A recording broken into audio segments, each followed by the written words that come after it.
என்ன பாட்டி? ராஜாம்பா. என்ன ஊர்ல இருந்து கிரிவலம் வரீங்க? நானா திருவண்ணாமலையிலேருந்து அந்த அந்த அடி அண்ணாமலையிலேருந்து அப்படி வலிச்சுக்கின்னு வரேன். மாதம் ஒரு தரம் வருவேன். மாசம் மாசம் வரீங்களா? பௌர்ணமி பௌர்ணமிக்கு வரீங்க. நடக்க முடியுதா பாட்டி உங்களால? இந்த போன இப்படியே தான் நடப்பேன். கோல் ஊனி தான் வரீங்க. கஷ்டமா இல்லையா பாட்டி நடக்கிறதுக்கு? 100 வயசு ஆகுது எனக்கு. 100 வயசு ஆகுதுங்களா? சூப்பர் பாட்டி. இப்ப இருக்கிற மக்கள் வந்து என்னெல்லாம் சாப்பிடணும், சாப்பிட்டா நல்லா இருப்பாங்க. நல்லா இருப்பாங்க. எங்கே சாப்பிட்றாங்க? அதான் என்ன சாப்பிடணும்னு கேக்குறேன். எல்லாம் சாப்பிடு. பால் காய்ச்சி வச்சு குடி.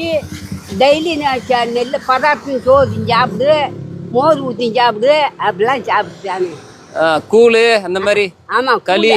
ஆரி மாவு கூழ் தான் நெல்ல வலு. கூழ் சாப்பிடணும்.